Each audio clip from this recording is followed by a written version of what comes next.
Welcome aboard the 50-metre Benetti Alunya.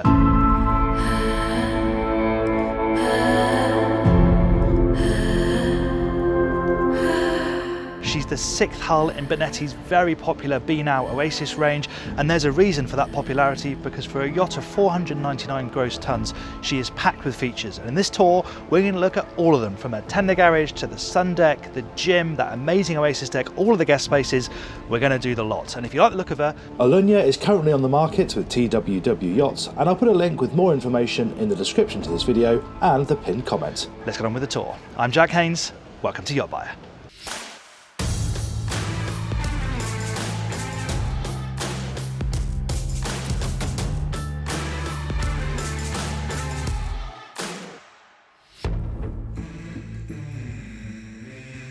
We're going to start up here on the sun deck, where forward you have this lovely big swathe of sunbathing space, and here's a nice detail. The teak turns and is planked horizontally rather than vertically along the side, so you get this lovely sort of central runway right down the middle of the deck. Dining table here that can be expanded, and then you've got your servery facilities on both sides. See, this is where you've got the grill, cooling space and sink over on this side, and there's actually a crew access hatch there, so they can go down to a pantry and ultimately get down all the way to the galley. And this is the interesting thing about this design. Yes, we're on the sun deck, but it's also very well protected because you've got glass on both sides, a lovely big hardtop as well, but it can be opened up. There's a canvas sunroof there. There's a canvas sunroof up here as well. So in weather like this, you can open everything up, you get the breeze, you get the sunshine, but if the weather's not so good, yet you still want to be up here, you can close it all up again really easily. And all of this furniture is movable as well, so the crew can rearrange it for you, but this works really nicely with the two big seating areas, which are symmetrical on both sides. And then right aft, you have just pure sunbathing space with the 3 sun lounges underneath this shade, which the crew can take down if you don't want the shade. It's a really flexible, lovely living space. And we're going to do this boat from top to bottom, which means next up is the bridge deck.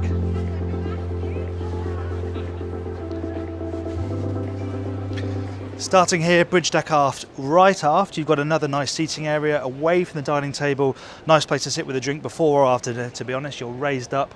You've still got nice contact to the elements, but again, it can be protected if you want to be. And I like the design of this boat because you have linked aft decks, so you can really easily move between the decks as guests. You don't have to find hidden passageways. It's all very obvious how you move between the areas. And this is your main external dining area. It's most comfortable with 10, but you can fit 12 if you want. You've got a big servery over here where the crew can serve the guests from, lots of storage and cooling space underneath here as well. And obviously this is nice. I like how you've got this teak overhead. Again, it's similar to upstairs, that sort of central runner theme that draws you into the boat. It's lovely, and we're going to go into this deck in a second, but before we do that, let's head forward and have a look at the foredeck.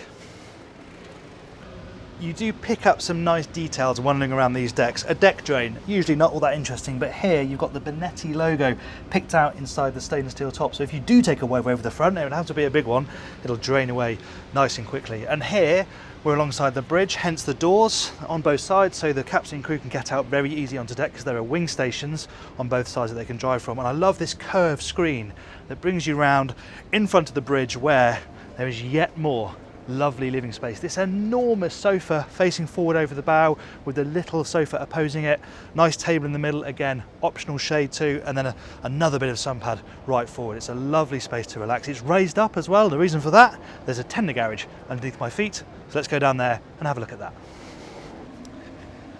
This then is a working area. You can tell that because the real teak has been replaced by synthetic teak. Much easier for the crew to look after, much more hard wearing for a place where they're going to be moving tenders around, doing anchoring, using the lines, that sort of stuff. And then in terms of the tenders, it's quite nice that this is an open space, easy place for them to work in. We've got a Williams here on the starboard side, a pair of jet skis, and they're launched through a door in the side. That section opens up and you can see there's a gantry crane that winches them out into the water.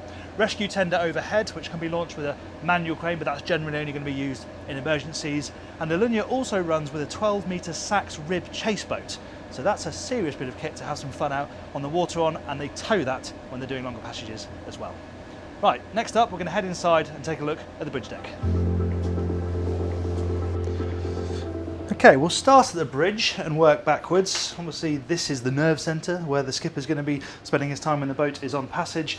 As you walk in, you've got communication down here, VHFs up here on this bulkhead and the weather information, and then turning, looking forward, you have the bridge. And there's a great view. You've got these tall screens, but these are also tall windscreen, so there's a very good view forward. No chair on this particular spec, but there is a little perch over there that the captain can lean back on passage. As long as you can see the screens, it doesn't really matter where you're sitting, but of course you could retrofit a chair if you wanted.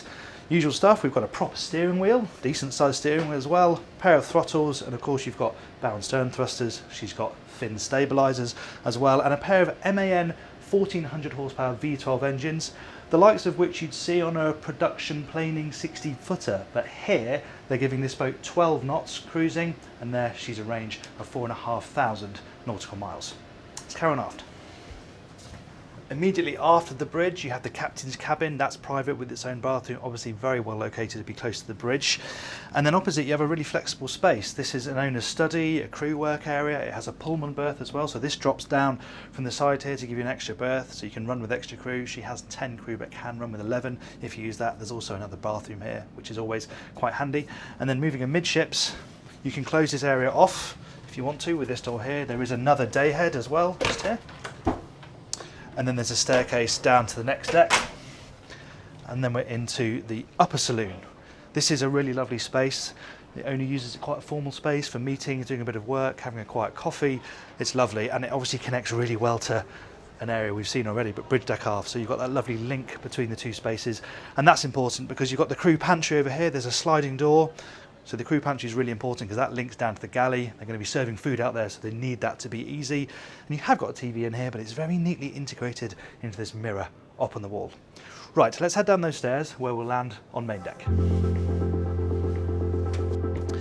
On the main deck, we're going to start by heading forward. There's a day head over on this side, and then you're into the owner's cabin, and it's got a split his and hers walk-in wardrobe where you can walk around and you can walk through, and they're separate with separate doors. That's very nice. This is also very nice. This terrace area, it's not a fold down balcony, it's always there, but sliding door, you're out onto totally private outdoor space, and it's even got a shower out there, which is a lovely touch. However, if you want to shower indoors, you're doing okay as well, because look at this enormous bathroom. It's got two showers, his and hers showers, twin sinks, and for a bit of privacy, you've got the separate toilet cubicle there, and then this is all storage, and there's storage back here as well. You're not short of storage inside this cabin. And then moving right forward, we arrive at the sleeping space. Huge bed at its centre, really lovely detail here. Light panelling, and then this beautiful gloss darker wood here. That looks gorgeous. TV mounted up on the wall, of course. Nice sized bureau too, and a little sofa as well. This lovely bed. Lighting is gorgeous. Not only these statement features, but you've also got the bendy reading lights as well, bedside tables, and then full control of blinds and things like that, all from the controls by the bed. It is a beautiful cabin. If you're the owner, or indeed the primary charter guest, a pretty nice place to sleep. Let's head down the deck and see where the other guests sleep. When you first arrive on the lower deck, you're met by this very handy servery area. It means that guests can serve themselves. Also, the owners, when they're aboard, like to be able to self-cater. They have a coffee machine, they have some food storage down here. It means they can help themselves during the night without having to use the crew. And we've got 4 guest cabins. We're going to start moving forward where we have identical doubles. Go into this one just to have a nice close look at them, because they are exactly the same. But yeah, lovely, lovely cabins here. Now, not the biggest footprint in terms of the cabin. There's still space for a really good sized bed. Nice bedside tables, and you've got remote controls for everything around the cabin, lighting, blinds. You've got your nice bendy reading lights and iPads, so you can control the AV independently. However, the reason the footprint's slightly smaller in there is because you get this lovely walk-through wardrobe, which is quite rare really on a yacht of this size, to both guest cabins to have this. Loads of storage in here, the little bureau, and then it connects directly to what's a very nice marble-clad bathroom with a big separate shower cubicle. Now, let's head aft and have a look at the other 2 cabins. So heading amidships, past that servery we saw earlier on, there's a watertight bulkhead that can slide across here, and then we're into another pair of staterooms. Again, they're exactly the same, but these are slightly different in arrangement. A bit more floor space in the cabin. You don't have the walk-in wardrobe, but you do have really nice storage over on that side. And the nice thing about these cabins is they're very open to the bathrooms. That does improve the feeling of space. Sliding doors here for some privacy, so you can close them off. But you've got twin sinks, lovely big shower cubicle, toilet over there, natural light, really nicely equipped cabins. Well, that's the lower deck then. Let's head up to the main deck, have a look at the saloon, and of course, the Oasis deck.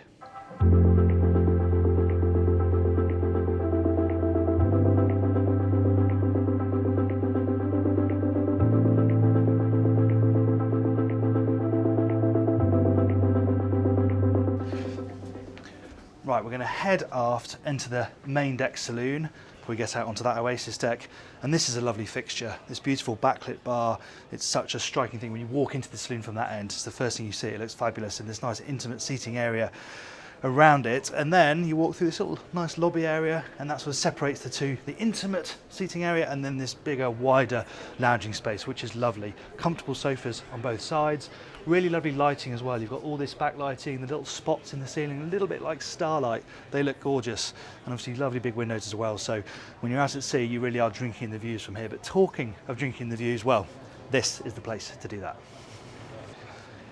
Here we are then out towards the Oasis deck. A couple of things to point out before we get there. First of all, a staircase, as I said, that links up to the bridge deck. That's nice easy to get up to, and you'll see there's an open hatch down here. There's a little surprise down there. We're going to go there in a moment. Over on this side, a small table here. Obviously the main dining table is on the deck above. This is actually out as big as it goes, but it can go a bit smaller. But a nice place to sit in the shade and take in what is going on down there. So lovely, easy progress down to the Oasis deck. We've seen this on the 40 metre, but obviously the effect on the 50 metre is just that little bit better. It's half a metre wider, so you really do feel that. We can't put them down now, but you have got balconies on both sides as well. Big enough to put sun loungers on and parasols too. And of course, the centrepiece is this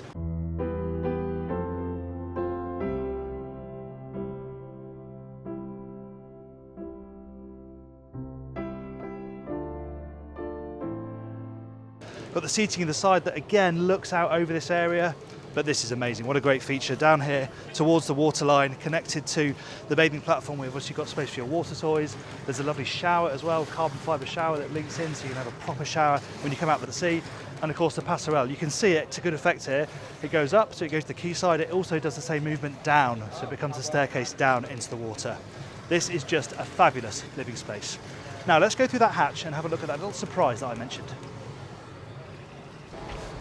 And that surprise is a gym. Look at this space. Down here, just next to the engine room, but yeah, you've got good room down here for things like an exercise bike.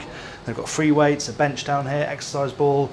Yeah, dedicated space to come and do your workout. It's also attached to a bathroom, so you can have a shower in there straight after your workout. But for me, I'll be up those steps straight into the sea. But yeah, really good use of space, something I'm sure charter guests really appreciate. Something maybe they don't appreciate so much, but we really like, the engine room. Let's head in there. Into the engine room then, the first thing you have is the control room here. This is where the engineer has oversight of everything. You can see through to the engine room. He's got this big screen here with all the boat systems on, tankage, all that stuff is all in that screen. Controls for things like the generators up here. Yeah, it's a really nice tidy workspace where he's got oversight of everything. And then we're into the machinery space itself, which is big. Got twin generators, and then it's very easy to move between the engines. You should note you've got a workbench there as well, which is quite handy. It's even blowing cool air at me, so this is a lovely cool engine room. It's not one that's going to get too hot and steamy. And then you're between the twin MAN V12 1400s. I've been in engine rooms where these tower over me, not on a yacht this big. They really look quite small, but very nicely contained. Everything's very easy to get to. You can see here you've got things like your twin fuel filters, so you can switch between them if one gets blocked, and even moving forward of them, it's very easy. Water maker tucked down in that corner. There are two water makers on board. Both can produce 350 litres of fresh water per hour, so you're pretty well set in terms of autonomy. I was having a chat with the engineer on board earlier. He's very happy with his lot on board this boat.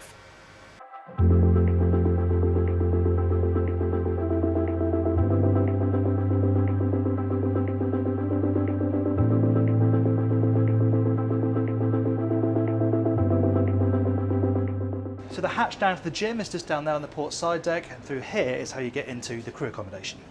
The first place you arrive to is the pantry on the main deck. There's a door here with a foot switch back into the main saloon. Obviously the crew are carrying plates, they can activate that door with their feet. And then we're into this pantry area. That links up to the pantry on the bridge deck as well. You've got a little preparation area with a sink and some storage underneath. This is also where you find the main galley as well. So we can head in there, because this is a nice size with the central island.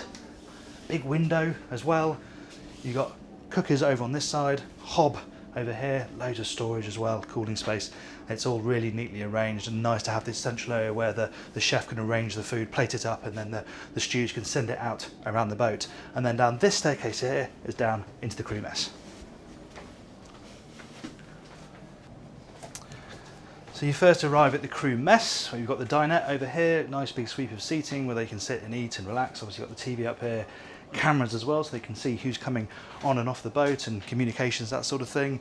You've got a sink and a storage space down here, obviously dishwasher in here, but of course you have got the main galley up on the main deck. And then through here, there's a big storage area and there's even more cooling space in there on top of what's inside the galley. So that's a really handy space for extra stores. Moving forward, there's a couple of cabins we can show you. This is the engineer's cabin. So this is a single, a real luxury. You've got a single bed, somewhere to do some work, private bathroom and some storage behind it. Then we can show you one of the bunk cabins as well. As I said, she runs with 10 crew, 11 if you use the Pullman up top. So we've got a bunk cabin here that I can show you. Again, really pretty decent size for this style of yacht. Pair of bunks, storage over here, and then of course it's got a private bathroom as well. So that's the crew space.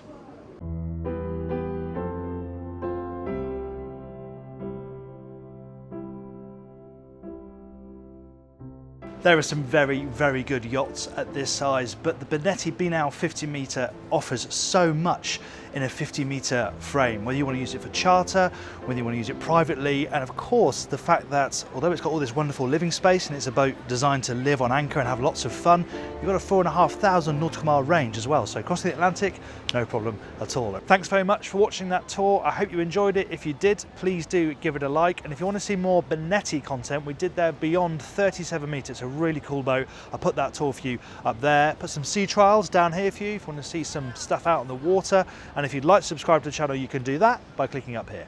Thanks again for watching. I'm Jack Haines. This is YachtBuyer.